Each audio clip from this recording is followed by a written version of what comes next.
Thank you very much, Asim.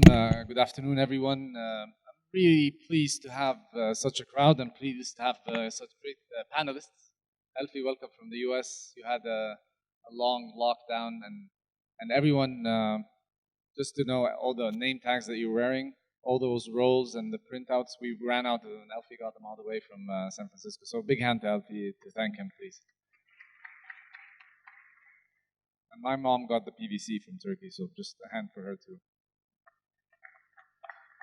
So before we start, we've been talking about our last panel about mentorship, and a lot of startups are looking for investment and looking for big companies to work with, work for, be suppliers, get some investment, get acquisitions. I was looking at a keyboard that I'm using, and I saw that keyboard was acquired by Microsoft by 100 million US, 180 million US dollars, just the keyboard on the phone. So it's very interesting to look at startups that they are the source of innovation. They can come up with really brilliant ideas, but they don't have the resources to scale those startups. They don't have the resources to go on. While corporates have these resources and they have the market know-how. So there should be a way or several ways that corporate and startups can work together. But before we explore that, let's talk about how 90% of startups fail. So this is a global statistic. 90% of startups fail. But we need to understand, why do these startups fail? So maybe my first question to Ayman, being an angel investor and part of the AC Venture Lab as many other things, in your opinion, why do early stage startups fail? Not why do 90% of those startups fail? Thank you, Tarek. Most of the startups, especially if we focus on Egypt, there are three reasons that I see that are most common. First one is what we call product market fit. So people are doing a product, but the question is, does the market really want to get that product? I get a lot of people telling me, this is what we're doing. What do you think? And my opinion is not important. Go and ask your customers. So that's the first thing. Second thing is about execution. Is this the right team to execute this kind of business? Are you able to really go and you might have a great idea, the market loves it, but can you really go and execute on the ground? I get a lot of people who are great in telling the stories, they're not good in executing. And I get a lot of people who are really good in executing, but they're not really good in telling their stories. Third thing is still funding.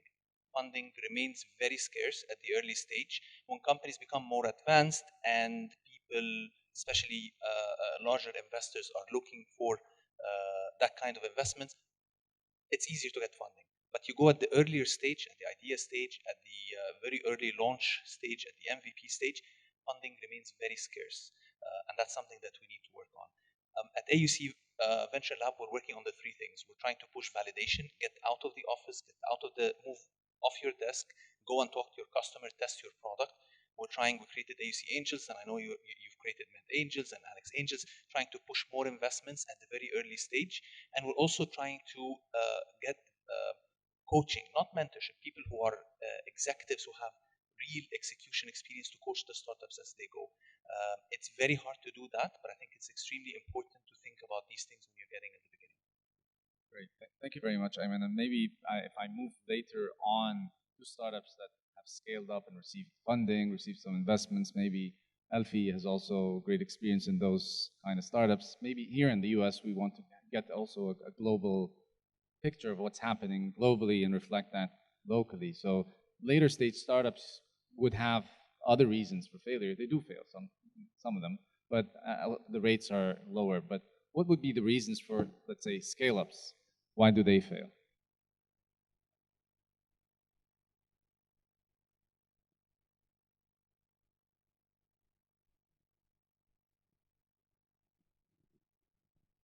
I would just add to the list.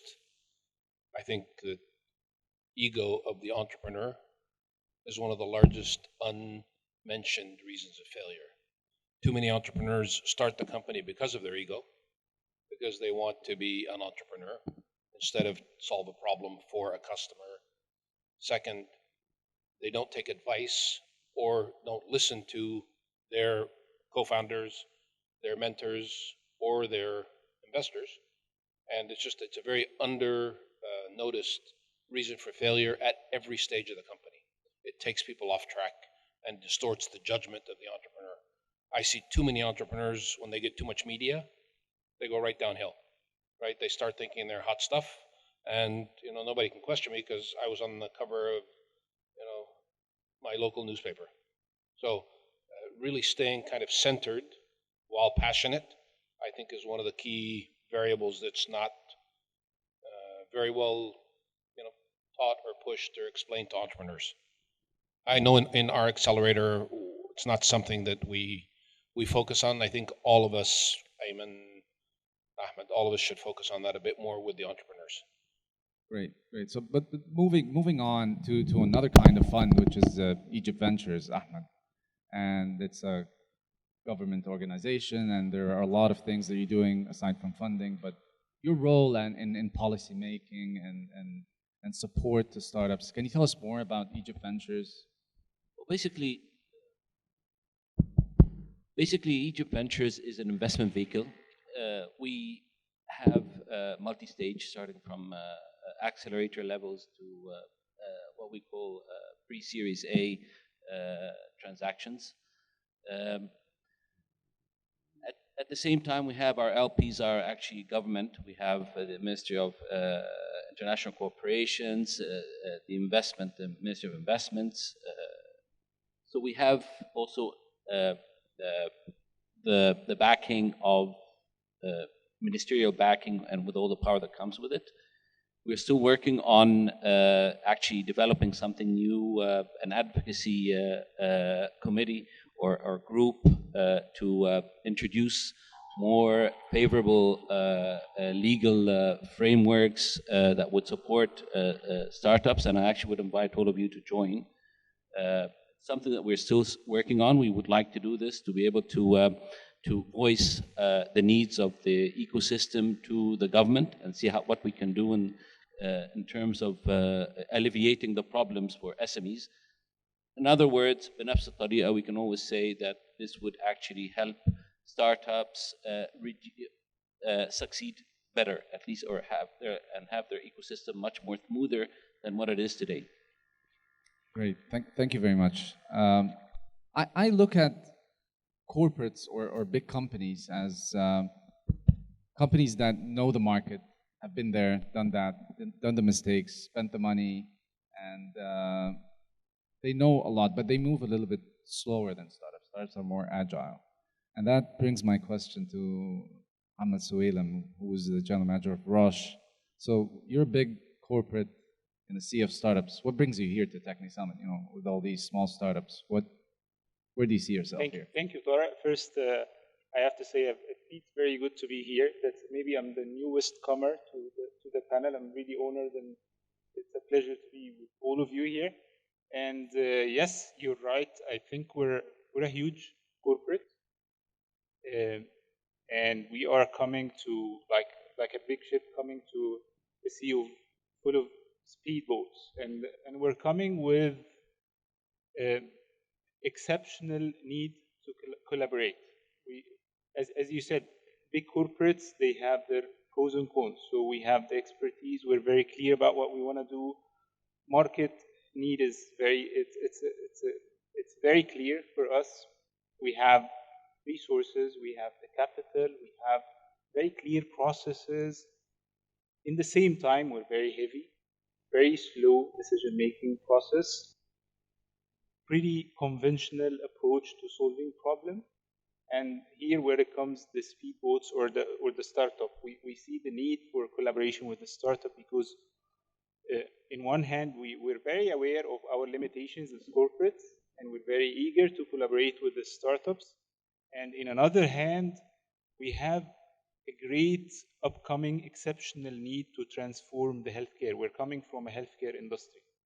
And the future of healthcare is very bright, but it takes collaboration between technology and healthcare. It takes collaboration between corporates and startups. And it's going to be amazing, but it happens only if that collaboration happen quickly and in a win-win value proposition. Great, that's brilliant, and thank you for being here. And I think that there's a great opportunity here. We have people who know the problems of the market. We have people who can solve the problems in the market. And by the way, the 90% of startups fail. 42% of those startups failed because they're building something that the market does not need. Just the first top reason is, like Ayman said, I woke up, I had an idea in the morning, I just went down, I didn't think about it, I'm just too passionate about it, and I built something, and I spent all my money for something that the market doesn't need. So we can identify things between corporates and startups. First thing is, at least there's a market need that the corporates know, and maybe a startup has an innovative way to come up with a product or a service that solves this problem. But there needs to be a framework, there needs to be a methodology to have this collaboration work. Maybe, Ayman, you can tell us, what are your thoughts? How can this happen? What examples did you see between corporates and startups that are successful, maybe? Tarek, I spent half of my career working in consulting with large corporate and the other half working with entrepreneurs. And there's often a need for translation between both. And let me tell you the challenges. First thing, I want to talk to a big company. Where do I knock on the door? Which door should I knock on? What's the entry point to the company? Companies, large corporations are very complex structures, very large organizations. It's very hard to know who to knock on the door. Sometimes I connect a startup with the CEO of a company, and it trickles down through the organization, and at some point in time it gets lost in the middle. So if a large corporate wants to work with entrepreneurs, they need to have a clear entry point that's clear and identified, so people know, if I want to work with a startup, this is the individual to talk to. Second thing, when I go and I talk to the company, how do I know their problems, the challenges that they're facing? And I recently had, actually we're very interested in the healthcare sector, had different discussions with healthcare companies. Most of the healthcare in our part of the region, they're focusing on the marketing part. Healthcare is, usually you have the R&D part, you have the manufacturing part, you have the marketing. We've got very little R&D, mostly clinical trials. We've got a little bit of manufacturing, mostly generics, and we've got a lot of marketing. They're very focused on that tactical part, but they're not able to go beyond the traditional sales paradigm in healthcare. Let me take the doctors to Sharm el-Sheikh, show them my new drugs, and that's it. What about new technology, new apps, new ways to connect? They're completely oblivious to that. Third thing, I want to align with the corporate agenda. So I need to understand that. So companies need to communicate, what are they looking for? What problems do they have that startups can help them solve? And what is the way to connect with them? Fourth thing is, when I engage with a company, a large corporate, especially on the legal side, procurement processes inside the large corporate are nightmare. They're worse than the government. And they have a lot of processes to reduce risk. And by definition, when you work with a startup, it's high risk. New product, no track record. So I go to a large corporate and they tell you, you are a supplier. You have to register. You need to have 3 years of track record. Just like the banks. You're completely blocked. And then you add to this, now when I go and I work with a large corporation, usually they'll tell you, well, we pay you after 90 days. It kills the cash flow of a startup. If you want to work with a startup, you have to actually be very understanding in terms of the cash flow and how do you structure the agreement. Try to tell that to someone in procurement in a large corporate, whether in banking, in pharma, in oil and gas. They just do not understand, because the job is to protect the large company that they belong to. So this is a challenge for anybody from a corporate who's out there. You have to create a very clear path for the startup to talk to you. You have to communicate the problems that you have. You have to create a different procurement process internally, and you have to think about different ways to finance the cash flow. And that's a challenge for anybody, because we're getting a lot of words from large companies who want to work with entrepreneurs, but they're not doing the work that needs to be there. So it's a challenge for you. Get that change internally. It's about organizational alignment. If you don't do that, you're not going to be able to work with startups. That's brilliant. Thank you very much, Ayman. And that tackles a very important points in the early stage, or the early stages of a startup. Moving to the later stage, Alfie, and you know, startups. I mean, let's talk about VCs and corporates. How can those two work together? And maybe a little bit more about corporate venture capital, and you know, having a later stage investment in startups and not these problems that Ayman was tackling. You have great experience here. Okay, but I still want to add one more thing Sure. to what Ayman said is, Go ahead. I actually think the timeline, not just payment, but timeline, I've seen too many good startups die because, yay, we got a contract with Vodafone, and they've been waiting a year for it. And then it starts to implement a year later, and they're dead, right? So startups shouldn't bet their life on a contract with a big company. The other thing, big companies forget that they were startups at one point or another. Roche was a startup at some point, but of course, there's nobody left that was at that stage, but it still has to be put into that framework, and I think I commend Ayman that thought that you have to think of them be in their position. At a later scale, I think corporate VCs are, the panel before us mentioned the conflict between a VC and an entrepreneur because I'm an investor, and at the same time being a mentor for an entrepreneur, I think a corporate VC adds another layer on that because their motivation isn't purely financial profit, while a VC's is. Their motivation can be strategic, different corporate goals. We've seen it in partnering with different companies, Samsung and any of the telcos and so on. So that's one of the big questions. However, it's much, much easier for VCs and companies that are scaling to do business with corporates because we have the companies that are at a point where they're proven, and you're talking about commercial transactions, and it's much more equal footing, and the company is moving much faster than the big corporate, and sometimes the big corporate can't keep up. And if we don't do the business with this telco, we'll do it with that telco. If we don't do it with this drug company, we'll do it with that drug company if we have something really new and compelling. If we don't, at that point, the mistake is on our side. If we, as a VC with a growth company, can't motivate a large corporate to come in and work with us, there's something wrong in the product. Thanks, Alfie. And moving back to Ahmed,